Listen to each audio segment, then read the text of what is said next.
Thanks very much for staying with us. Time now for Media Watch, for which we are joined by James Creedon. Hiya, James. Good evening, Freda. Okay, so a lot of media reaction, both for and against, for the decision to award the Nobel Peace Prize to the EU. Right, lots of reaction online, and this is one I just found a couple of moments ago. Libertas, it's an anti-EU, or at least it was anti the Nice Treaty, anti the Constitutional Treaty, etc.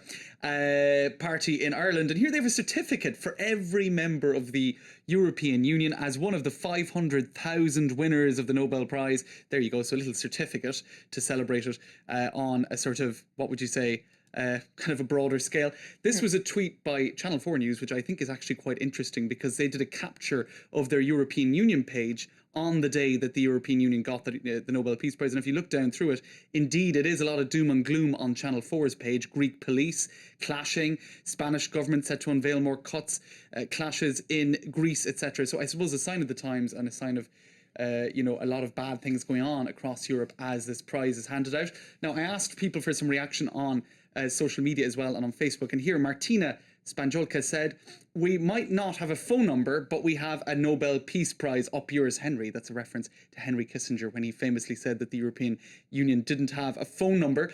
She also said that she was on her way from Brussels to Paris in a high-speed train, gazing out the window at the quiet plains on which thousands of young Europeans slaughtered each other less than 100 years ago. A sign, I suppose, of how far Europe has come, thanks in part to the European institutions. Now, one other tweet just to show on the back of that, we just saw about Henry Kissinger. "The Nobel Prize for Peace is a joke. It should be abolished, considering people who won it." That includes Henry Kissinger back in 1973.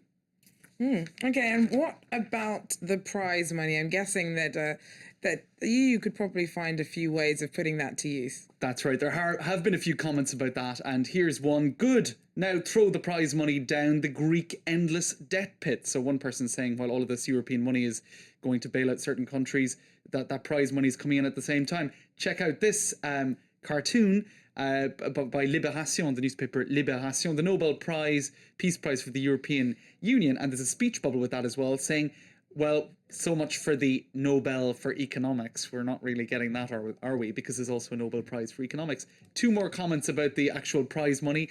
One person who made the calculation that it's actually less than 0.002 of a cent per EU citizen.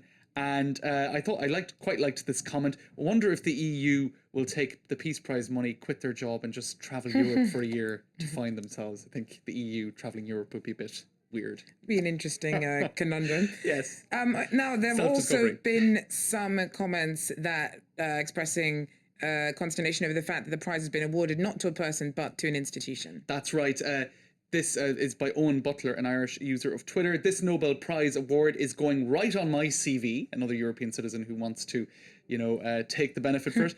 "After Time Magazine Person of the Year 2006. Now, what was Time Magazine Person of the Year 2006? It was you. It was you, Georgia. Who thought it was so easy to get so many achievements under your belt? There you go. Brilliant. So, lots of comments. What about what's been the reaction amongst European media?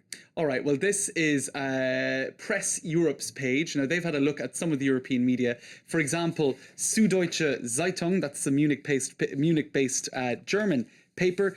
They've said, hold on a minute, a Europe on the brink of economic collapse. The Nobel Committee needs to think about its long-term credibility if they're giving a prize to that. They've also looked at El País, who said it was unexpected, given that Norway, where the prize is handed out in part, Norway's refusal to join the EU club themselves.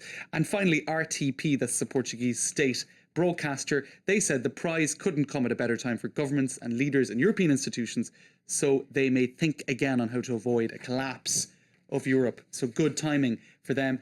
Just one other comment here from the Daily Telegraph, famously Eurosceptic paper. Their columnist here, Ian Martin, says that it's beyond parody to give the prize to the EU and points out in the caption here there are words to describe what is going on across Europe, but it's peaceful isn't one of them. Now, I think one thing worth finishing on is this cartoon by Le Monde, the Le Monde cartoonist Plantu. Now, this cartoon dates back to 2002. Plantu shared it again today on the occasion of the European Union getting the Nobel Peace Prize. Up on the top of that cartoon, you've got I presume a Roman scene, a scene from ancient Rome and war and bloodshed. You've got Europe in Napoleonic Europe, I think. Here, World War II. What's the common trend there? War, bloodshed, massacres, etc. And here at the bottom, you've got Europe and the polling booth. So the way in which the European Union moved a very violent continent, it has to be said, towards some degree of peace and democracy. So that's his point of view. That's Plantu drawing attention to that today. Brilliant. Thanks very much. James Creedon there with our Media Watch Roundup.